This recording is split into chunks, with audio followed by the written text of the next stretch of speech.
এই কথা বলা হয়েছে, যেখানে কাফিরদের দেখবে তাদের মেরে ফেলবে, কিন্তু এটা প্রসঙ্গ ছাড়া উদ্ধৃতি। প্রসঙ্গ জানতে আপনাকে সূরা তাওবার 1 নম্বর আয়াত থেকে পড়ে আসতে হবে। প্রসঙ্গটা পড়লে আপনি পটভূমি জানতে পারবেন যে আয়াতটা কেন নাজিল হয়েছিল। এভাবে জানতে পারবেন যে সে সময় একটা শান্তি চুক্তি হয়েছিল মুসলিমদের সাথে মক্কা শহরের মুশরিকদের। এর কিছুদিন পরে মক্কার মুশরিকরা এই শান্তি চুক্তির শর্তগুলো ভঙ্গ করল। যখন মক্কার মুশরিকরা এই শান্তি চুক্তির শর্তগুলো ভঙ্গ করল, আল্লাহ সুবহানাহু ওয়া তাআলা তখন পবিত্র কোরআনে সূরা তাওবার 2 নম্বর আয়াতের মাধ্যমে জানালেন যে তিনি সেখানে 4 মাসের সময় দিলেন, নিষ্পত্তি না হলে তখন যুদ্ধের ঘোষণা দেওয়া হবে। আর সূরা তাওবার 5 নম্বর আয়াতে বলা হয়েছে যে সেই নিষিদ্ধ 4 মাসের পরে মুসলিমদের বলা হচ্ছে তোমরা যুদ্ধ করো, হত্যা করো পৌত্তলিকদের, অর্থাৎ তোমাদের শত্রুদের, যেখানে তাদের পাবে তাদের বিরুদ্ধে যুদ্ধের সর্বাত্মক প্রস্তুতি নিয়ে তৈরি থাকো। তাহলে প্রসঙ্গ পড়লে জানতে পারি এই আয়াতটা নাজিল হয়েছিল যুদ্ধের সময়। যে যুদ্ধের ময়দানে শান্তি চুক্তির শর্ত ভেঙে শত্রুরা যখন যুদ্ধ করতে আসে তখন ভয় পেও না, যুদ্ধ করো, আর তাদের দেখলে হত্যা করো। দেখবেন যে কোনো আর্মি জেনারেল যুদ্ধের ময়দানে সৈন্যদের মনোবল বাড়ানোর জন্য সবাইকে যুদ্ধ করতেই বলবেন।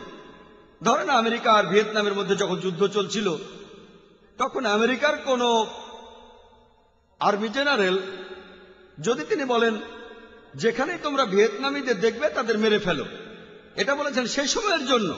কিন্তু আমি যদি প্রসঙ্গ ছাড়াই উদ্ধৃতিটা দিয়ে বলি যে আজকে আমেরিকার এক আর্মি জেনারেল বলছে যেখানেই তোমরা ভিয়েতনামীদের দেখবে তাদের মেরে ফেলো, আমার কথাটা শোনাবে কষায়ের মতো।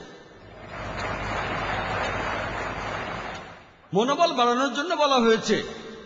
আল্লাহ তাআলা নিশ্চয়ই বলবেন না ঠিক আছে পালিয়ে যাও। মনোবল বাড়ানোর জন্য তিনি মুসলিমদের বলেছেন যুদ্ধ করো। এটা হলো মিথ্যার বিরুদ্ধে সত্যের যুদ্ধ। এরকম কথা আপনারা বাইবেলও দেখবেন, বাইবেলের গসপেল অফ ম্যাথিউতে দেখবেন, হিন্দু ধর্মগ্রন্থগুলো তো দেখবেন, ভগবদ গীতা, পুরো ভগবদ গীতা যুদ্ধ নিয়েই কথা বলেছে। যে প্রভু কৃষ্ণ তিনি সেখানে অর্জুনকে উপদেশ দিচ্ছেন, যুদ্ধক্ষেত্রে উপদেশ দিচ্ছেন। এটা ভগবদ গীতার 1 নম্বর অধ্যায়ে আছে 46 থেকে 48 অনুচ্ছেদে, যে যুদ্ধক্ষেত্রে অর্জুন তার অস্ত্র রেখে দিয়ে বলল আমি এখানে নিরস্ত্র অবস্থায় মারা যাব, কিন্তু আত্মীয়দের সাথে যুদ্ধ করব না। শ্রীকৃষ্ণ তখন বললেন, পরের অধ্যায়ের ভগবদ গীতা 2 নম্বর অধ্যায় 2 ও 3 অনুচ্ছেদে আছে যে হে অর্জুন, তুমি এতটা কাপুরুষ হলে কিভাবে?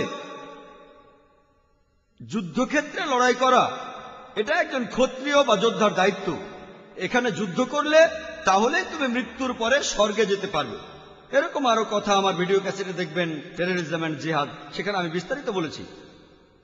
কিন্তু কোরআন এমন কথা বললে অমুসলিমদের তখন সমস্যা হয়। যদি আমি এখানে বলি ভগবদ গীতা বলছে আত্মীয়দের মেরে ফেলো, এটা শয়তানি হয়ে যাবে। তবে ভগবদ গীতা এটা বলেছে। যদি বলি যে ভগবদ গীতা বলছে আত্মীয়দের মেরে ফেলো, এটা শয়তানি হয়ে যাবে। প্রসঙ্গ পড়লে দেখবেন বলা হচ্ছে যদি অসত্যের বিরুদ্ধে যুদ্ধ করতে হয়, যদি অন্যায়ের বিরুদ্ধে যুদ্ধ করতে চাও, সত্যের পক্ষে দাঁড়াও, এমনকি তোমার আত্মীয়দের বিরুদ্ধে হলেও যুদ্ধ করো। আর ভগবদ গীতার এই কথার সাথে আমরা সবাই একমত। কোরআনও একই কথা বলছে। সেজন্য অমুসলিমরা যাতে ইসলাম ধর্মকে বুঝতে পারে, আমার মত অনুযায়ী এর চাবিকাঠিটা হলো যেটা পবিত্র কোরআনে দিয়েছেন আল্লাহ সুবহানাহু ওয়া তাআলা। সূরা ইমরানের 64 নম্বর আয়াতে উল্লেখ করা হয়েছে তাআলা ইলা কালিমাতিন সাওয়াইন বাইনানা ওয়া বাইনাকুম, এসো সেই কথা যাহা আমাদের এবং তোমাদের মধ্যে এক। ইসলাম ও কোরআনকে অমুসলিমদের সামনে তুলে ধরতে যেটা বলবেন সেটা হলো যে তাআলা ইলা কালিমাতিন সাওয়াইন বাইনানা ওয়া বাইনাকুম, এসো সেই কথা যাহা আমাদের ও তোমাদের মধ্যে এক। প্রথম সাদৃশ্য কি? আল্লাহ না'বুদু ইল্লাল্লাহ, যে আমরা এক, আল্লাহ ব্যতীত অন্য কারো উপাসনা করি না। আর অরুণ সুরি সূরা তাওবার 5 নম্বর আয়াতের উদ্ধৃতি দেওয়ার পরে লাফ দিয়ে চলে গেলেন 7 নম্বর আয়াতে। এর কারণটা জানেন? 6 নম্বর আয়াতে এই প্রশ্নের উত্তরটা আছে। সূরা তাওবার 6 নম্বর আয়াতে উল্লেখ করা হয়েছে যে যদি পৌত্তলিকদের মধ্যে কেউ, যদি অবিশ্বাসীদের মধ্যে কেউ, তোমাদের শত্রুদের মধ্যে কেউ আশ্রয় প্রার্থনা করে, যদি শান্তি চায়, তাদের শান্তি দাও, যাতে করে তারা আল্লাহর বাণীগুলো শুনতে পারে। তারপর তোমরা তাদের নিরাপদ স্থানে পৌঁছে দাও, কারণ এই লোকগুলো তারা কোনো কিছুই যারা জানে না। এ কথা কোরআন বলছে না যে তাদের ছেড়ে দাও। বর্তমানে শত্রু শান্তি চাইলে কোনো আর্মি জেনারেল খুব বেশি হলে বলবে আচ্ছা তাদের যেতে দাও। কোরআন কিন্তু এ কথা বলছে না। কোরআন বলছে তাদের নিরাপদ কোনো স্থানে পৌঁছে দাও।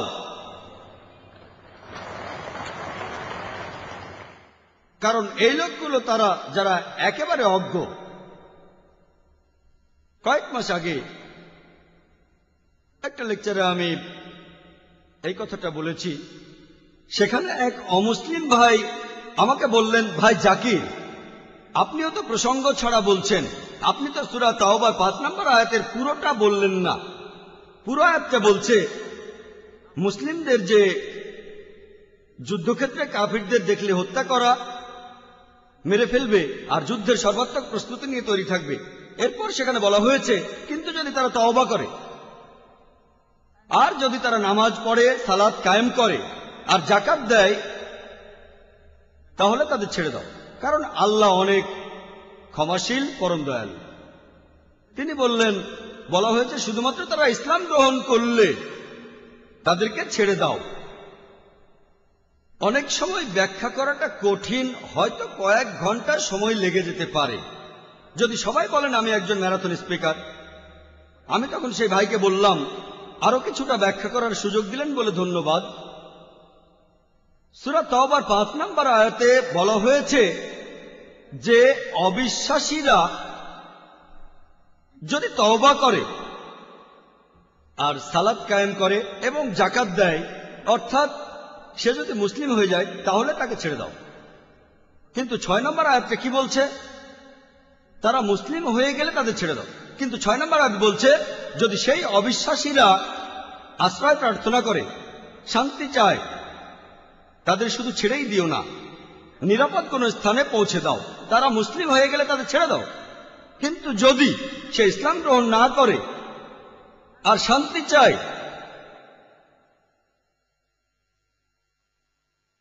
তাকে শুধু ছেড়েই দিও না, নিরাপদ কোন স্থানে পৌঁছে দাও, কারণ হতে পারে সেই অমুসলিম হয়তো বিপদে পড়তে পারে। যে ইসলাম গ্রহণ করেছে সে তো মুসলিম হয়ে গেছে, সে এখন শান্তি চায়। কোন অমুসলিম তাকে মেরে ফেলতে পারে, কোন অমুসলিম তার উপর প্রতিশোধ নিতে পারে যে কেন সে মুসলিমদের সাহায্য নিল। তাই আল্লাহ পবিত্র কোরআনে বলেছেন শুধু ছেড়ে দিও না, তাদের নিরাপদ কোন স্থানে পৌঁছে দাও। এজন্যই সমালোচকরা যেমন অরুণ সুরি নিজেদের মতো করে প্রসঙ্গ ছাড়া বলে, এরকম আরো কয়েকশো উদাহরণ দিতে পারবো। ইন্টারনেটে দেখবেন এটা খুব কমন। অনেক অমুসলিম কোরআনের বিরুদ্ধে কথা বলছে ইন্টারনেটে। এই কাজগুলো ইন্টারনেটে করা অনেক সহজ, তাই অনেক বেশি বই লেখা হচ্ছে। খুব সহজ ইন্টারনেট, এখানে ভালো খারাপ সবই আছে। প্রথমে যখন শুরু হয়েছিল ইসলামের পক্ষের চেয়ে বিপক্ষের ওয়েবসাইটই বেশি ছিল। এখন মুসলিমরা উত্তর দিচ্ছে, এখন ইসলামের পক্ষেও সাইট আছে। তবে কোরআনের বিরুদ্ধে বিভিন্ন অভিযোগগুলো জানতে আপনাকে অনেক বিশেষজ্ঞ হতে হবে না, আর উত্তর দেওয়াটাও কঠিন। একটা উত্তর দিলে আরো প্রশ্ন আসতে থাকে, সেজন্য আমরা উন্মুক্ত প্রশ্নোত্তরের আয়োজন করেছি। তাহলে দ্বিতীয় কৌশলটা হচ্ছে তারা প্রসঙ্গ ছাড়াই কোরআন ও ইসলামিক বিভিন্ন গ্রন্থের উদ্ধৃতি দেয়।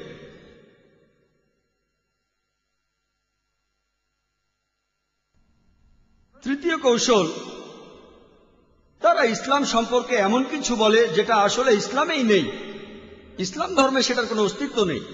যেমন ধরেন, অনেক সমালোচক বলেন যে ইসলাম হচ্ছে একটা অবৈজ্ঞানিক ধর্ম।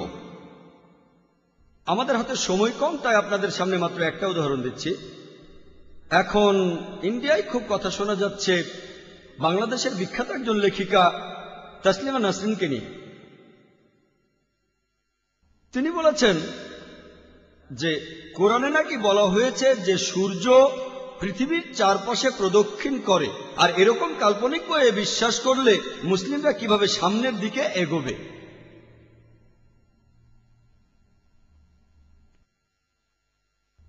আমি সবাইকে চ্যালেঞ্জ করছি, কোরআনের কোন একটা আয়াত দেখান যেটা বলছে যে সূর্য পৃথিবীর চারদিকে ঘুরে। কয়েক বছর আগে একটা বিতর্কেও আমি একই কথা বলেছিলাম বোম্বের জার্নালিস্টদের ইউনিয়নে। উনি এখানে যেটা বলছেন আমিও আগে বলেছি, পবিত্র কোরআনে সূরা আম্বিয়ার 33 নম্বর আয়াতে উল্লেখ করা হয়েছে, হুয়াল্লাযী খালাকা লাইলা নাহারা, আল্লাহ তাআলা সৃষ্টি করেছেন রাত এবং দিন, ওয়া শামসা ওয়াল কামার, সূর্য এবং চাঁদ, কুল্লুন ফি ফালাকি ইয়াসবাহুন, প্রত্যেকে নিজ নিজ কক্ষপথে বিচরণ করে। তাহলে কোরআন এখানে বলছে যে সূর্য প্রদক্ষিণ করে, গতিশীল। কোথাও এমন কথা বলা হয়নি যে সূর্য পৃথিবীর চারপাশে প্রদক্ষিণ করে। তিনি আসলে এভাবে বুঝেছেন, ব্যাখ্যাটা তার নিজের। এই আয়াতে পৃথিবী শব্দটা উচ্চারণ হয়নি। কোরআন বলছে সূর্য প্রদক্ষিণ করে, একথা আপনাদের আগেও বলেছি। এর পাশাপাশি সূর্য তার নিজের অক্ষের চারপাশে প্রদক্ষিণ করে। আমি স্কুলে পড়ার সময় এটা জানতাম না, এখন বিজ্ঞানেও এটা প্রমাণিত। তাহলে প্রায় দেখা যায় যে ইসলামের সমালোচকরা তারা ইসলাম সম্পর্কে এমন কিছু বলে যেটা ইসলামে নেই। এটা হরহামেশাই। চতুর্থ কৌশলটা, তারা ইসলাম সম্পর্কে কিছু মন্তব্য করে আর এরপরে তারা বলে যে এই সব কারণে ইসলাম ধর্ম মানুষ জাতির জন্য একটা সমস্যা। এখন আমরা পৃথিবীতে যেসব সমস্যা দেখি তার প্রধান কারণ হলো ইসলাম। তারা বলে যে মুসলিমরা সন্ত্রাসী, তারা মৌলবাদী, তারা চরমপন্থী, ইসলাম একটা অসহিষ্ণু ধর্ম, আর এইসব কারণে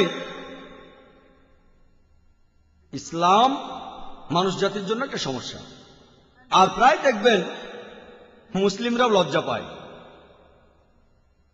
এখানে আমি আপনাদের উদ্দেশ্যে বলবো, এবার দাবার ছকটা ঘুরিয়ে দেন।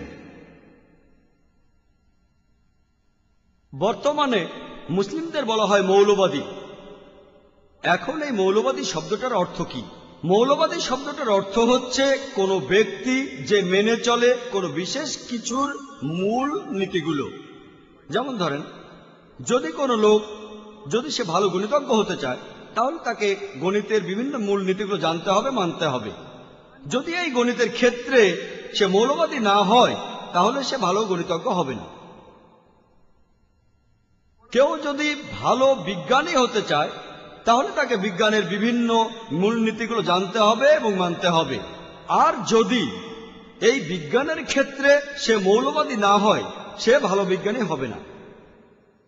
আপনি সব মৌলবাদীদেরই এক পাল্লায় মাপতে পারেন না যে সবাই ভালো বা সবাই খারাপ।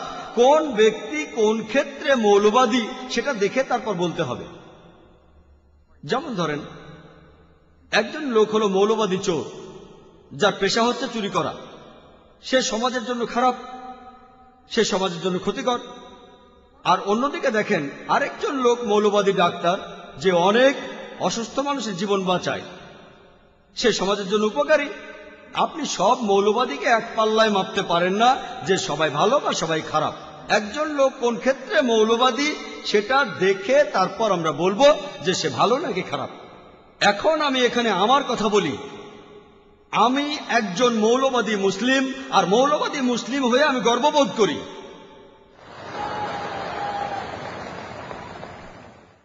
কারণ আমি ইসলামের সব মূলনীতিগুলো জেনে মেনে চলার চেষ্টা করি। আর আমি জানি ইসলাম ধর্মে এমন একটা নীতিও নেই, ইসলামে এমন একটা কথাও নেই যেটা সামগ্রিকভাবে মানবতার বিরুদ্ধে কথা বলে।